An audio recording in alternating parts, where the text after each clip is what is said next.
हाय, hello, नमस्कार. मी दीपाली शिंदे पुन्हा एकदा दीपाली शिंदे व्लॉगमध्ये तुमचं सर्वांचं मनपूर्वक स्वागत करत आहे. आज आपण बघणार आहोत मस्त अशी आंबट, गोड, तिखट आवळा कँडी कशी बनवायची ते. सध्याला आवळ्याचं सीझन चालू आहे, त्यामुळे मस्त असे आपण आवळा कँडी बघणार आहोत.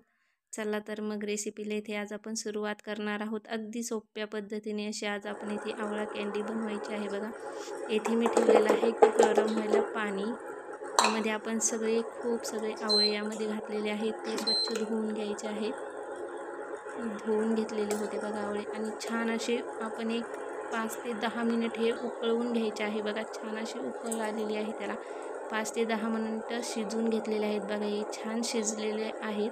आता एका साईडला हे काढून थोडेसे थंड करून घ्यायचे आहेत बघा. आणि मस्त असे त्याचे तुकडे काढून घ्यायचे आहेत. मस्त असे एकदम परफेक्ट बघा शिजून झालेले आहेत आपले. छान थोडेसे गरम आहे.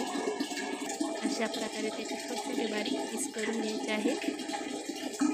परफेक्ट असं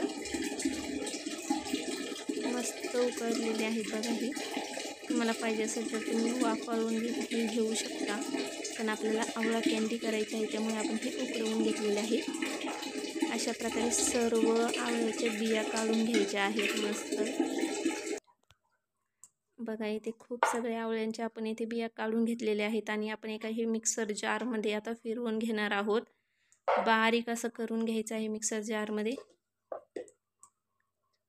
एकदम परफेक्ट असं बघा मस्त बारीक आपण इथे करून घेतलेलं आहे. मस्त. आता एका कढईमध्ये हे मी काढून घेतलेलं आहे बघा. त्यामध्ये घालायचं आहे 1 वाटी गूळ. तुम्ही तुमच्या आवडीनुसार घालू शकता. थोडीशी लाल तिखट, मिरपूड चवीनुसार आणि चाट मसाला इथे घालायचा आहे, ज्याने जबरदस्त टेस्ट येते त्याला. आणि घालणार आहोत थोडंसं चवीनुसार मीठ आणि छान असं मिक्स करून घ्यायचं आहे. आता मिश्रण गॅस खाली ऑन केलेला आहे. व्यवस्थित असं जोपर्यंत व्यवस्थित पूर्ण घट्ट होत नाही तोपर्यंत आपण हे मिश्रण घट्ट करून घ्यायचं आहे बघा. आटवून घ्यायचं आहे. मस्त घट्ट व्हायला सुरुवात झालेली आहे बघा. एक साधारणतः 10 मिनिट तर लागतातच बघा. छान असं आपण इथे घट्ट करून घेतलेलं आहे आणि एक पेपरवर काढून घेतलेला आहे आणि त्याला छान असा चौकोनी आकार आपण इथे देणार आहोत. मस्त थोडंसं थंड करून घ्यायचं आहे. हे जरा गरमच आहे.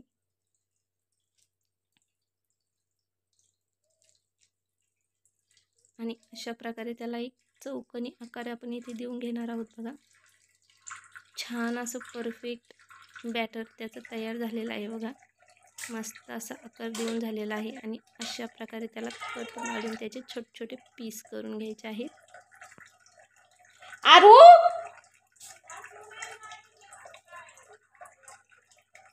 परफेक्ट. काय म्हणलं बाई? मस्त. आणि असे छोटे पुन्हा एकदा कट करून घ्यायचे आहे. छान अशी आपली येथे आवळा कँडी तयार झालेली आहे बघा. मिश्रणामध्ये जर थोडंसं पातळ जर राहिलं असेल तर तुम्ही ती कँडी ही थोडीशी सुकून 1-2 दिवस वाळतही घालू शकता बघा. खूप छान टेस्ट येते त्याने बी. परफेक्ट अशी झालेली आहे बघा. मस्त अशा प्रकारे आपली इथे आवळा कँडी तयार झालेली आहे बघा. खूप अशी आंबट, गोड आणि तिखट लागते बघा. खायलाही चव जबरदस्त लागते. अगदी सोप्या पद्धतीने आपण इथे आवळा कँडी केलेली आहे बघा. आता मी इथे घेतलेला आहे एक डिश. त्यामध्ये मी घातलेली आहे खाली पिठी साखर. आता आपण जी कँडी बनवलेली आहे ती सर्व अशा प्रकारे मांडून घ्यायची आहे आणि पुन्हा एकदा आपण त्यावरती पिठी साखर भुरभुरणार आहोत. मस्त खूप सगळे आवळा कँडी तयार झालेली आहे आणि पुन्हा एकदा त्यावरती पिठी साखर घालून घ्यायची आहे. अशा प्रकारे तुम्ही बघा हे 1-2 दिवस उन्हामध्ये वाळूनही घेऊ शकता. त्याने खूप छान असं कडकपणा येतो त्याला आणि खायलाही खूप छान लागते. अगदी टेस्टी लागते मस्त. आणि अशाच प्रकारे आपली इथे आवळा कँडी तयार आहे. सर्वांनी व्हिडिओ नक्की पूर्ण बघा. आवडल्यास लाईक, शेअर, कमेंट करा, सबस्क्राईब करा.